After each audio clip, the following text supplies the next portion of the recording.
气温回暖了，冬眠的枫树这回开始长芽了啊！枫树应该怎么养？怎么能养出完美的枫树叶片不焦边儿？咱们光温水气肥全方位的讲解一下这个枫树的养护。枫树喜光啊，咱们当前的这个季节可以给它光照，但是进入5月份开始，温度20度左右了。咱们需要逐渐的给它进行遮阴。5月份以后啊，温度开始升高了，日照时间变长了，紫外线强度它也会变高了啊，开始抹防晒霜了，是吧？那么光照给多的话啊，枫树的叶片会焦尖儿，会焦边儿。那么第二个就是你们重视的通风问题啊，咱们现在的这个季节还是不能强制的进行开窗通风。进入5月份以后啊，白天给它进行开窗通风，还有一定的防虫效果。那么第三个就是怎么学都学不会的浇水。那么枫树我一般都是偏旱去养护，咱们表层土完全变干了，咱们给它浇水就行。如果你的花盆和你的盆土配置了以后啊，这个土质比较细的话啊，那么咱们比较喜欢用瓷盆养护的话，咱们浇水以后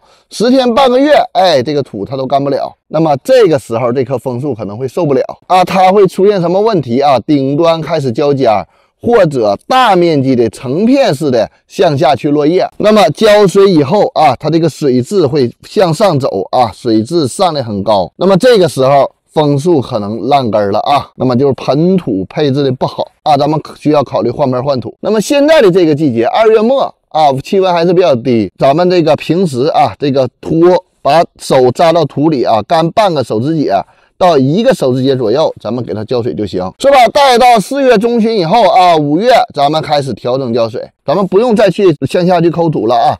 盆面土干了，咱们就可以进行一个浇水了。那么相比来说，就是比现在的浇水周期缩短了啊，光照时间变长，温度升高，咱们开窗通风都影响到什么浇水的频率啊，要灵活。咱们记住一点啊，这棵枫树从主干啊最后边的离这个根儿最近的这个叶片，是吧？开始发黄，开始脱落，开始掉落啊，一般情况是枫树缺水。或者是什么缺过水的表现啊。那么第4个就是施肥，以我给枫树施肥举例。那么像现在这种枫树的叶片状态啊，这个叶片开始生长还没有完全的打开，是吧？咱们可以稍微给它点微生物有机肥啊，它就够用了啊。如果你土壤的肥力含量比较高啊，你用这个泥炭土种的啊，这个时候也可以不给肥。那么如果说再过半个月啊，这个叶片完全打开了啊，这个时候啊，我一般是微生物有机肥配合点营养液啊。这个营养液的使用周期对枫树来说，